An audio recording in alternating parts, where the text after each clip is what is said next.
Hey everyone, Mel Abraham here from Thoughtpreneur Academy, thoughtpreneuracademy.com.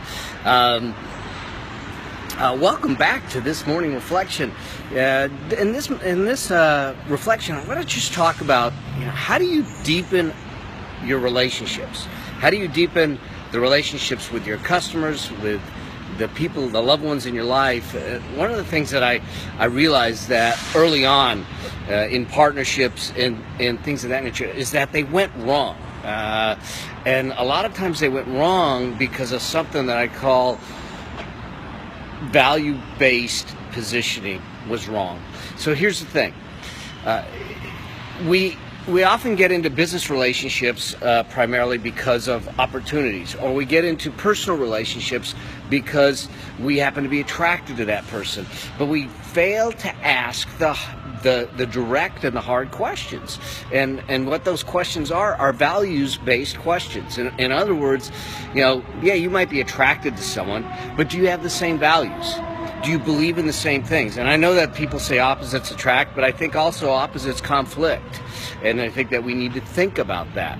Because I realize that, for instance, my beautiful wife Stephanie and I, we've got a lot of the same values. Now, we don't have to be exactly the same, and we clearly aren't, but we have a lot of the same values, and that deepens our relationship. That allows us to connect on multiple levels. But the only way you understand that is to ask the questions, to examine yourself and examine those around you.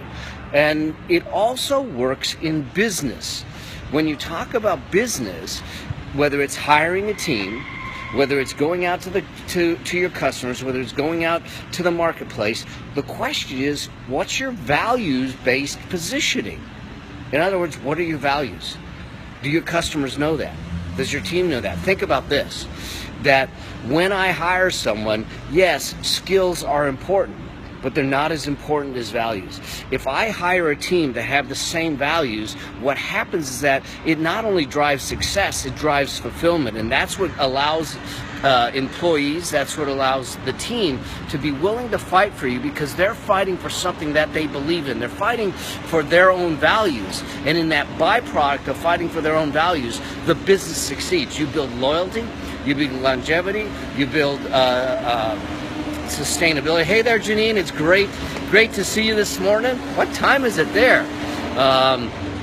So you build that, but we need to focus on the values-based positioning versus just skills-based when we're bringing on the team. And the second thing is to do that in our personal relationships, is to look at what the values are of the people that we're associating with, the people that we decide to bring into our lives, because the more people that have similar values, the commonality, the depth of the relationships deepen, the level of loyalty increases, and the longevity of the relationships, the meaning of the relationships increase. So think about that in your life today. Examine the relationships that you have. Examine how your marketing is going out there, the relationships you have with your team, your customers, your industry, the reputation you have in the marketplace, and is it really clear what your values-based positioning is? If it isn't, we got to get that fixed.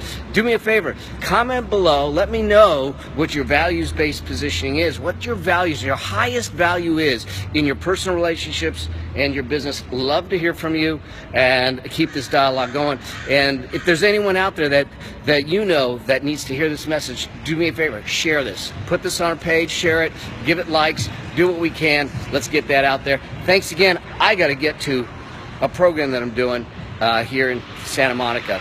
See you soon. Cheers. Bye.